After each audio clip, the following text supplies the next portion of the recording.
இது வரைக்கும் யாருமே சொல்லாத சபரிமலை ஐயப்பனோட முழு சரித்திரத்தை சாஸ்தா நாம வணங்குற ஐயப்பன் கிடையாது. சிவனும் குரு இருவரும் சேர்ந்ததுதான் தர்மசாஸ்தான்னு சொல்லுவாங்க.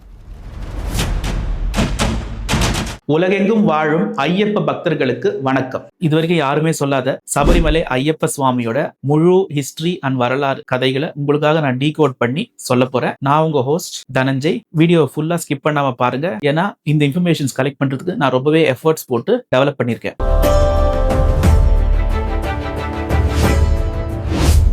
என்ன அதிர்ச்சி ஆயிட்டீங்களா? இன்னும் கதை இருக்கு.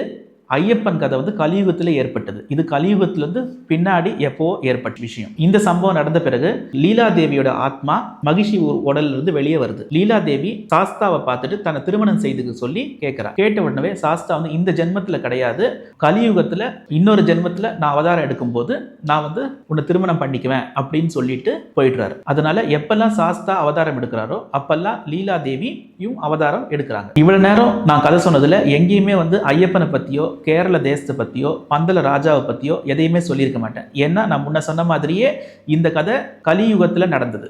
நான் இது வரைக்கும் சொன்னது அதை விட முன்னாடி இருக்கிற யுகத்துல நடந்த கதை. இப்போ கலியுகத்துக்கு வருவோம். கலியுகத்துல இப்ப இருக்க நேபாள தேசத்துல பலிஞ்சவர்மா அப்படின்னு ஒரு ராஜா இருந்தார். இந்த ராஜா தான் எப்பவுமே அழகா இருக்கணும், யவ்வனமா இருக்கணும் அப்படிங்கிற கோரிக்கைக்காக ஒரு பூஜையை மேற்கொள்றார். அது என்னன்னா 108 பெண்களை ஒரே சமயம் பலியிட்டு பூஜை பண்ணாருன்னா, காளிக்கு பூஜை பண்ணாருன்னா தான் எப்பவுமே அழகா இருக்கலாம் அப்படிங்கிற வரம் கிடைக்கும் அப்படிங்கிறத கேள்விப்பட்டு 107 கன்னி பெண்களை ஒரு குகையில அடைச்சி வைப்பார். 108வது பெண்ணை அவர் தேடிட்டு இருக்கிற சமயத்துல அவருக்கு பார்வதியோட அருள் பெற்ற ஒரு பெண் கிடைப்பார்.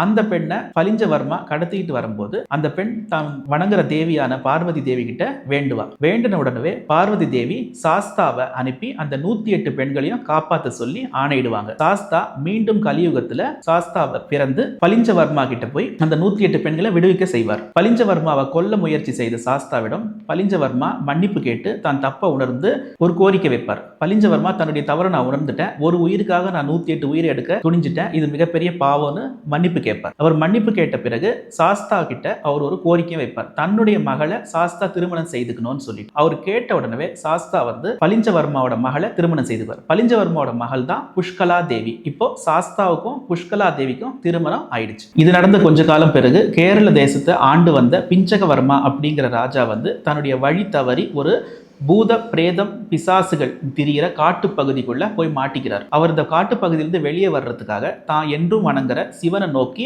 வேண்டிக்கிறாரு, தியானமும் இருக்கிறார். சிவபெருமான் தன்னுடைய பக்தனை காப்பாத்துறதுக்காக சாஸ்தாவை மறுபடியும் அனுப்பி பிஞ்சகவர்மா அப்படிங்கிற ராஜாவை காப்பாற்ற சொல்லி ஆணையிடுறார். பிஞ்சகவர்மாவை காப்பாத்துறதுக்காக சாஸ்தா உருவெடுத்து பிஞ்சகவர்மாவையும் காப்பாத்திடுறாரு. காப்பாத்திட்ட உடனே பிஞ்சகவர்மா தன்னுடைய மகளான பூரணா தேவியை திருமணம் செய்துக்க சொல்லி கேட்கிறார். பூர்ணா தேவியை சாஸ்தா மறுபடியும் திருமணம் பண்ணிக்கிறார். அது என்ன, சாஸ்தா யார் கேட்டாலும் அவங்க பெண்ணை கல்யாணம் பண்ணிக்கிறாரு.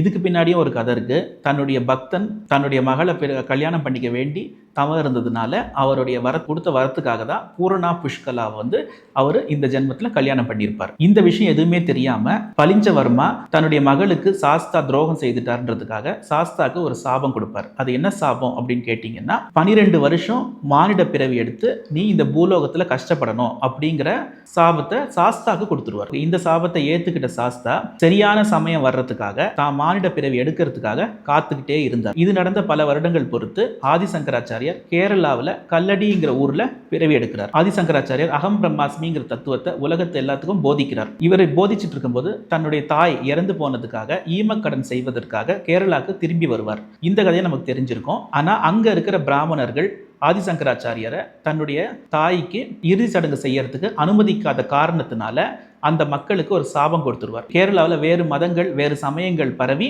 ஒருத்தருக்கு ஒருத்தர் சண்டை போட்டுக்குவாங்க அப்படின்னு சொல்லி சாபம் விட்டுடுறார். இதுக்கப்புறம் கேரளாவில் சிவா விஷ்ணு போன்ற சண்டைகள் அதிகமாகிடுது. இது சிவா விஷ்ணு இருவருமே ஒண்ணுதான் அப்படிங்கிற சொல்றதுக்காகவும் தர்மத்தை நிலைநாட்டுறதுக்காகவும் சாஸ்தா தன்னுடைய சாபத்தை நிறைவேற்றத்துக்காகவும் மணிகண்டனா அவதாரம் எடுப்பார். ஒரு சின்ன பாலகனா கழுத்துல மணியோட ஒரு காட்டுல அவதாரம் எடுப்பார். அவரை பார்க்கிற பந்தல நாட்டு ராஜா ஒரு குழந்தை வேணுங்கிறதுனால எடுத்துக்கிட்டு போய் அரண்மனையில் வச்சு வளர்க்குறாரு. மணிகண்டனை எடுத்துக்கிட்டு போன பந்தல ராஜா மணிகண்டனை மிகவும் ஆசையும் அன்பும் செலுத்தி வளர்த்து வருவார்.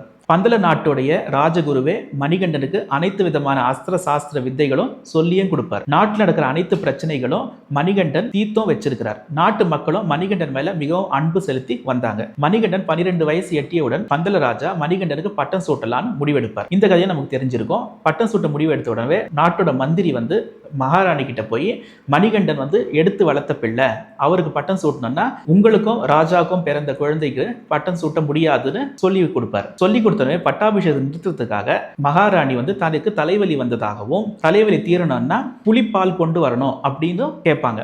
மணிகண்டன் தன் தாயோட தலைவலி தீர்றதுக்காக மணிகண்டன் புலிப்பால் எடுத்துறதுக்காக காட்டுக்கு போவார்.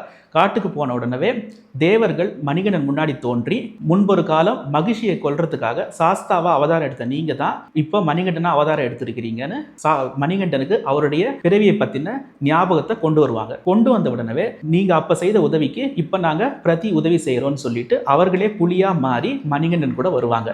மணிகண்டன் புலியை எடுத்துட்டு வந்து புலிப்பாலை எடுத்து தன் தாயோட தலைவலி தீர்றதுக்காக கொடுப்பாங்க. இதை பார்த்த தன் தாய் தன் தவற உணர்ந்து மணிகண்டனை நாட்டிலேயே இருக்க சொல்லி வேண்டிக்குவாங்க. ஆனால் மணிகண்டன் ஏற்கனவே சபரி கொடுத்த வாக்குக்காக மணிகண்டன் அந்த காட்டுக்குள்ள சபரிமலையிலேயே கோவில் கொண்டு தன் வாழ்க்கையை நிறைவேற்றுவார். இதுக்கு முன்னர் சாஸ்தாவா அவதாரம் பண்ணும்போது லீலாதேவியை கல்யாணம் பண்ணிக்கிறேன்னு சொல்லி வாக்கு கொடுத்ததுனால லீலாதேவி மறுபடியும் தோன்றி மணிகண்டன் கிட்ட தன்னை கல்யாணம் பண்ணிக்க சொல்லி கேட்பாங்க.